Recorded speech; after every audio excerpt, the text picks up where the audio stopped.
Hi hello welcome to NN media. మీ రాకేష్. అలుగు వర్షిణి గారు మొన్న చేసిన కామెంట్లు మనం చూసాం కదా. ఆ కామెంట్లు ఏవైతే ఉన్నాయో అంటే దళిత బిడ్డల్ని పట్టుకొని వాళ్ళు ఏం పాష్ కుటుంబాలు ఉండొచ్చిరా, ఆ దళిత కుటుంబాలు ఏమైనా పాష్ కుటుంబం, అది అసలు చాలామంది పాష్ అని మాట్లాడతారని ఆమె అన్నది పాష్ కుటుంబాల గురించి వచ్చిరానంటే అవి ఎట్లా మాలమాదిగా పోరాగాలేనా అని చెప్పేసి ఆమె మాట్లాడిన మాటలు దానికి సంబంధించినవి. వాళ్ళందరూ మాలమాదిగా పోరాగాలనే వాళ్ళు ఏమైనా పాష్ ఉంటారా, వాళ్ళ బతుకులే చక్కగా ఉండేవి.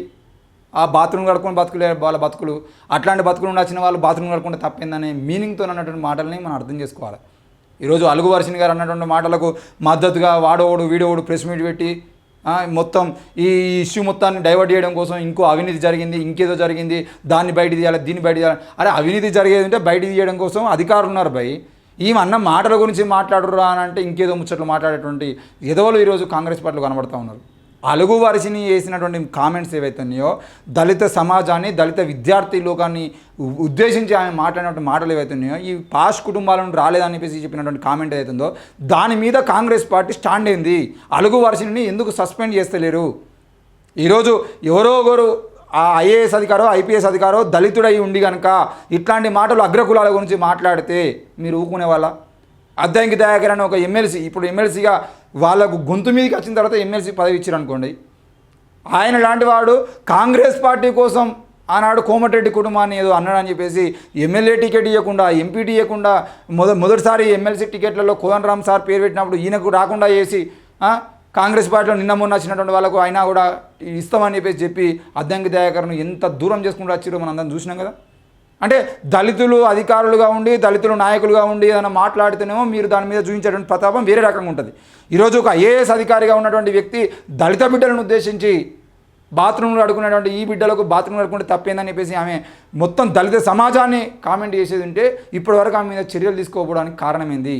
100 కోట్ల స్కామ్ చేసి టెస్కో నుండి 2 రోజుల్లో కె సత్యనారాయణ గారు లెటర్ ఇవ్వగానే 2 రోజులలో ఆమెను ట్రాన్స్ఫర్ చేసిర్రు అంటే ఆమె ఆ 100 కోట్లకు సంబంధించిన విషయంలో సమాధానం చెప్పకుండా దాన్ని అక్కడితో కనుమరుగు చేయడం కోసం టెస్కోకు సంబంధించిన విషయంలో మీరు పక్క జరిపిర్రు.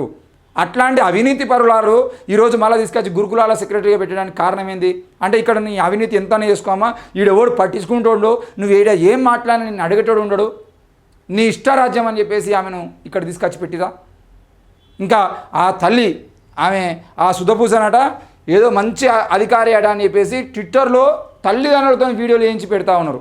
ఎంత సిగ్గు తప్పినటువంటి చర్య ఇది. మే 31 తారీఖు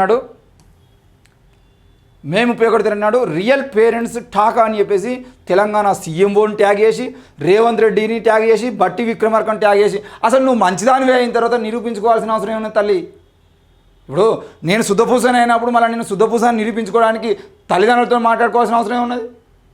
గవర్నమెంట్ ఎంక్వైరీ చేసిన నీ ఆడియో విన్న తర్వాత నువ్వు క్షమాపణ చెప్పకుండా మళ్ళీ ఈ తల్లిదండ్రులతో ఈ వీడియోలు అన్నీ మే 31 తారీఖు నాడు రేవంత్ రెడ్డిని సీఎంఓ అధికారిని బట్టి విక్రమార్కను ట్యాగ్ చేసి ఈమె వీడియోలు పెట్టింది. ఏమని ఈ తల్లిదండ్రులు మాట్లాడే మాటలు ఏంది అని అంటే, అమ్మా అలుగు వర్షిణి వచ్చిన తర్వాత పాఠశాలలు చాలా వెలిగిపోతూ ఉన్నాయి, నరేంద్ర మోడీ వచ్చిన తర్వాత దేశం ఎట్లయితే వెలిగిపోతూ ఉన్నదో అట్లా అలుగు వర్షిణి వచ్చిన తర్వాత గురుకులాలు వెలిగిపోతూ ఉన్నాయి, ఆమె మీద కుట్రలు ఎత్తారు, ఆ కుట్రలు మేము ఖండిస్తూ ఉన్నాము, ఈమె మంచి శుద్ధపూస, ఈ శుద్ధపూస గురించి ఎవరు మాట్లాడద్దు, గురుకులాల్లో విద్యార్థులను ఆగం చేయొద్దు. ఈమె గురించి మాట్లాడితే గురుకులాలు ఎందుకు ఆగమవుతాయి, ఈమెను తీసేసేది అంటే గురుకులాలు ఎందుకు పోతాయి? అసలు ఈమెకు గురుకులాలకు సంబంధం సెక్రటరీ అంతే, ఈమె పోతే ఇంకోళ్ళు వస్తారు, వాడు పోతే వీడు పోతే నేను పోతే నా అమ్మ కూడా అనే అధికారం గురించి అని చెప్పేసి ఛత్రపతి సినిమాలో డైలాగ్ కొట్టినట్టుగా వీడికి ఎంతమందికి అధికారులు వచ్చినా కూడా వాళ్ళని సస్పెండ్ చేసినా ఇంకేమైనా రిటైర్మెంట్ అయినా కొత్త అధికారి అత్తనే ఉంటాడు కదా. కొత్త అధికారి ఇంతకన్నా మంచోళ్ళు వస్తారు కదా.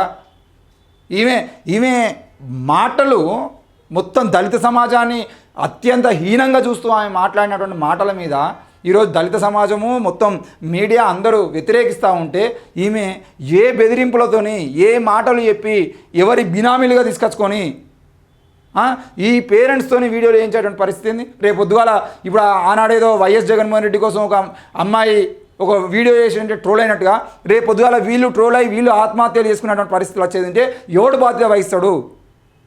అది కూడా అలుగు వర్షిణికి సంబంధించినటువంటి ట్విట్టర్లో పెట్టుకుంటే అయిపోతుంది కదా. నువ్వు గురుకులాలకు సంబంధించిన అంటే నీ వ్యక్తిగత విషయాన్ని నువ్వు శుద్ధపూసం అని చెప్పుకోవడం కోసం గురుకుల సొసైటీకి సంబంధించిన ట్విట్టర్ అకౌంట్ నువ్వు ఎట్లా వాడుకుంటావు? నీ వ్యక్తిగత అకౌంట్లో పెట్టుకో. నీ ఐఏఎస్ అధికారులుగా ఉన్నటువంటి మిగతా అధికారులు చూస్తూ ఉంటారు. అదేంటి ఆమె ఇక్కడ కూడా ఇంకో ట్విస్ట్ ఉందండి. ఒకవేళ ఈ వీడియోలు కనుక ఆమె అకౌంట్లో పెట్టుకునేది ఉంటే ఆమె మిత్రులు కానీ ఆమెకు అసలే నిర్మాణం లాంటి పెద్ద పెద్ద ఎన్జిఓలతో సంబంధాలు ఉంటాయి కదా, వాళ్ళందరూ చూసి అదేంటి నువ్వు వాళ్ళతోనే అట్లా వీడియోలు ఎందుకు చేయించుకున్నావు, ఎందుకు పెట్టుకున్నావు అని చెప్పేసి ఎక్కడ ఎంక్వైరీ చేస్తే చూస్తే ఈమె మొత్తం భాగవతం అంతా బయటపడుతుంది అనే భయంతో ఈ సొసైటీ అకౌంట్లో వీడియోలు పెడతా ఉంది. అరే సొసైటీ అకౌంట్లో సొసైటీ సాధించినటువంటి ఫలితాలు, సొసైటీ సాధించినటువంటి విజయాలు, సొసైటీ చేస్తున్నటువంటి కృషి, సొసైటీ చేస్తున్నటువంటి పని గురించి మాట్లాడాలని పోయి నీ వ్యక్తిగతంగా నువ్వు టార్గెట్ అయితే నువ్వు శుద్ధపుసవాన్ని నిరూపించుకోవడం కోసం వీడియోలు వేయించుకొని పెట్టుకోవడం అనేది ఏ రాజకీయము? ఏం రాజకీయాలు చేద్దాం అనుకుంటున్నావు రేపు పొద్దున? ఇట్లా మాట్లాడి బయటకు వచ్చి రాజకీయంలో చేరి నువ్వు గొప్పదాని అని చెప్పేసి కలలు గంటా ఉన్నావా? అసలు రాజకీయ నాయకులు కానీ అధ్వానం ఉన్నాయి కదా. బండి సంజయ్ లాంటి ఎత్తలేరు ఇటువంటి ముచ్చట్లు. ఎలక్షన్లో అప్పుడు కదా 4-5 ఛానళ్ళ వాళ్ళని పైసలు ఇచ్చి కొనుక్కొని ఇంకో నువ్వు ఎక్కడికి పోయినా కూడా అంత బండి సంజయ్ అయినా సూపర్ చేసిండు అని చెప్పేసి మాట్లాడగలమంటే, లేదంటే ఈటల రాజేందర్ మంచిగా చేసిండు, కేసీఆర్ మంచిగా చేసిండు, కేటీఆర్ మంచిగా చేసిండు, రేవంత్ అన్న అయితేనే బాగుంటుందని చెప్పేసి మా అన్న రేవంత్ అన్న అని చెప్పేసి చేసుకురారు వీడియోలు అని అంటే వీళ్ళు పోయి మైకులు పెట్టి వీడియోలు వేయించుకొచ్చినట్టుగానే ఉన్నది ముచ్చట. అసలు ఈ తల్లి తండ్రి ఎందుకు మాట్లాడారు? ఏం మాట్లాడిరు అని అంటే కేవలం అలుగు వర్షిణి మేడం చాలా గొప్పది, ఆమె మాకు దేవత, మేము పొద్దుగా లేచి ఆమె ఫోటోని చూస్తాము, ఆమె చాలా గొప్పది, మేము ఆమె ఫోటో చూస్తేనే మేము మా జీవితాలు బాగుపడ్డాయి, ఆమె ఉండడం వల్లనే మా కొడుకు బిడ్డల జీవితాలు బాగుపడతా ఉన్నాయి. అదేదో వెనకటికి మొన్నటికి ఒక అడ్వర్టైజ్మెంట్ వచ్చేది.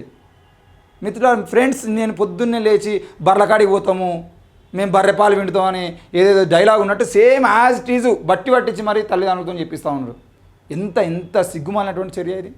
ఒక సెక్రటరీగా ఉన్నటువంటి వ్యక్తి ఆరోపణలు, అప్పటికే టెస్కోలో 100 కోట్ల ఆరోపణలు ఉన్నది, 100 కోట్ల రూపాయలకు సంబంధించినటువంటి ఆరోపణ చేసేదంటే 2 రోజులకే నేను తీసి పడేసిర్రు. మళ్ళీ ఈడికి వచ్చినావు, నీ మీద ఆరోపణలు వస్తున్నాయి. ఈ ఆరోపణలు తట్టుకోలేక నువ్వు చేసినటువంటి అత్యంత నీచమైన నికృష్టమైనటువంటి పదాలను వదిలేసి ఈరోజు నేను ఎట్లా క్షమిస్తాం అనుకుంటున్నాం మేము? అసలు నిజానికి ఇట్లాంటి ఐఏఎస్ అధికారులు ఉన్నారంటే దేశము సిగ్గుపడేటువంటి పరిస్థితి వస్తుంది. ఈ ఐఏఎస్ అధికారులను చూసి ప్రపంచ దేశాల ముందు అరే మీ ఐఏఎస్ అధికారులు ఇట్లా మాట్లాడతారా, ఈమె మాట్లాడినటువంటి మాటలను ఇంగ్లీష్లో టైప్ చేసి వేరే దేశాలకు పంపించేది ఉంటే ఉమ్మేస్తారు మీద. అదేందమ్మా నువ్వు ఐఏఎస్ అధికారి అయి ఉండి ఆ క్యాస్ట్ బేస్డ్ కామెంట్స్ చేసుడు ఏందని చెప్పేసి ఉమ్మేసుడు కాదు ఇంకేమైనా ఉంటే అది కూడా చేస్తారు. ఇంత నీచమైనటువంటి రాజకీయాల అసలు ఈ ఐఏఎస్ అధికారి కాదు, ఈమెను ఫస్ట్ తీసుకుపోయి జైలు వేయాలి. ఇది అట్రాసిటీ చట్టం, ఇది మొత్తం యావత్ దళిత సమాజాన్ని ఈరోజు అంటే దళిత విద్యార్థులు అందరినీ కలిసి కామెంట్ చేసినటువంటి ఈమె మీద ఎందుకు అట్రాసిటీ నమోదు చేస్తలేరు? చెడుగా చూసేది ఉంటేనే తప్ప అని చెప్పేసి చెప్తా ఉన్నాయి కదా చట్టాలు. ఈరోజు ఈమె ఒకవేళ ఇట్నే ఉండేది అంటే రేపు పొద్దుగాల ఉద్యమాలు జరిగో, లేకపోతే గురుకులాల దగ్గర ముట్టడి జరిగో, ఇంకేదో జరగదో ఆ నష్టం, ఆస్తి నష్టం అదే జరిగేది అంటే మా బిడ్డల మీద మన కేసులు మాత్రం బాగా నమోదు చేస్తారు. ఈ మాటల్ని ఖండించినటువంటి పాపాన్ని ఇప్పటివరకు కాంగ్రెస్ నాయకుడు కూడా పోలేదు. మొత్తం ఇంకో ఫస్ట్ నలుగురి తర్వాత ముగ్గురి 7 మంది తల్లిదండ్రులతోని వీడియోలు వేయించి మా పిల్లలు పలానా స్కూల్లో చదువుతారు, మా మేడం చాలా గొప్పది, ఇదే మమ్మల్ని చెప్పమన్నది, మేము మంచిగా చెప్పినాము, గింతే. ఇది మళ్ళీ గురుకుల సొసైటీ అకౌంట్లో పెట్టుకొని అమ్మా నువ్వు ఎన్ని చేసినా నువ్వు శుద్ధపూసం అంటే వాళ్ళు నమ్మరు. నువ్వు చేసిన కామెంట్లకు బహిరంగ క్షమాపణ చెప్పి ఆ కామెంట్లు వెనక్కి తీసుకుంటున్నా, తప్పైంది అని చెప్పి వెంటనే దీనికి రాజీనామా చేసి పక్క జరగాలి. లేకుండా నువ్వు ఎన్ని కథలు పడ్డా ఎట్టి పరిస్థితిలో వదిలేది లేదు. మీరు ఎన్ని కేసులు పెట్టుకుంటారా, ఇంకేం చేసుకుంటారా, మీ అవినీతి ఆరోపణలు అధికారిగా నువ్వు చదువుకున్నప్పటి నుండి ఎట్లా పాస్ అయినావు ఏంది అసలు చాలామంది డౌట్ వస్తాను. చాలామంది పేరెంట్స్ నేను ఫేస్బుక్లో ఈమె గురించి మాట్లాడినా లేకపోతే యూట్యూబ్లో వీడియోలు పెట్టినా కూడా చాలామంది అసలు ఈమె ఐఏఎస్ అధికారి ఎట్లయింది, అసలు ఈమె ఐఏఎస్ అధికారేనా, ఇట్లా మాట్లాడతారు ఐఏఎస్ అధికారులు, ఈమె కూడా ఏదైనా ప్రశ్నపత్రాలు లీకేజ్ బ్యాచా అని చెప్పేసి కూడా కామెంట్లు చేస్తూ ఉన్నారు. సో మరి వీటన్నిటి మీద ఎంక్వైరీ చేయాల్సి వస్తుంది. రేపు పొద్దుగాల నువ్వు ఎక్కడెక్కడ ఏ ఉద్యోగం చేసుకుంటూ వచ్చినావు అన్నిటి మీద ఎంక్వైరీ చేయాల్సిన పరిస్థితి తప్పకుండా వస్తుంది. మేము కోరుతాము, మేము డిమాండ్ చేస్తూ ఉన్నాం. దళిత విద్యార్థుల పట్ల నువ్వు ప్రవర్తించినటువంటి తీరు ఏదైతే ఉందో, నువ్వు చేసిన కామెంట్లే అత్యంత నీచంగా ఉన్నాయంటే గత కొంతకాలంగా నువ్వు సెక్రటరీగా ఉన్నప్పటి నుండి నువ్వు ఏ విధంగా బిహేవ్ చేస్తూ ఉన్నావు. అక్కడికి విద్యార్థులు ఎవరన్నా వచ్చేది ఉంటే ఆ విద్యార్థులతో మాట్లాడిన అధికారులను పక్క పడుతుందంట. అక్కడికి వేరే వాళ్ళు అంతకుముందు పనిచేసిన వ్యక్తులు ఎవరైనా వచ్చేది ఉంటే వాళ్ళని పక్క పెడుతుందంట. ఈరోజు ఎంతమంది మీద నువ్వు కక్షపూరిత చర్యలు తీసుకున్నావో మా అందరికి తెలుసు. ఇంకా లెక్కలు తీసేది చాలా ఉన్నాయి. కావాలని కుట్రపూరితంగా రాజకీయాలు చేస్తున్నటువంటి నీవు పక్క తప్పుకుంటే మంచిది. లేకపోతే నీకు రాజకీయం కాదు కదా, నీకు ఉద్యోగం కాదు కదా, బయట తిరగడానికి మొహం కూడా లేకుండా చేసేటువంటి పరిస్థితులు తప్పకుండా వస్తాయి. దయచేసి జాగ్రత్త. ఇది వార్నింగ్ అనుకోండి. మళ్ళా కనుక మీరు ఇలాగే చేసేది ఉంటే మాత్రం చూస్తూ ఊరుకునేది లేదు. మేము ప్రభుత్వాన్ని కూడా డిమాండ్ చేస్తా ఉన్నాం. అలుగు వర్షిణి అనే ఐఏఎస్ అధికారి మీద వెంటనే ఎస్సీ ఎస్టీ అట్రాసిటీ నమోదు చేసి ఆమెను తీసుకుపోయి జైలు వేయాలి. ఒక్కసారి ఒకరిని జైలు ఎత్తే కానీ మిగతా వాళ్ళందరికీ బుద్ధి రాదు. రేపటి రోజున అలుగు వర్షిణి లాగా ఇంకోళ్ళు మాట్లాడని హామీ ఎవరిస్తారు మాకు? కాబట్టి వెంటనే ఆమెను సస్పెండ్ చేసి జైలు వేయాలని చెప్పేసి మేము డిమాండ్ చేస్తూ ఉన్నాం.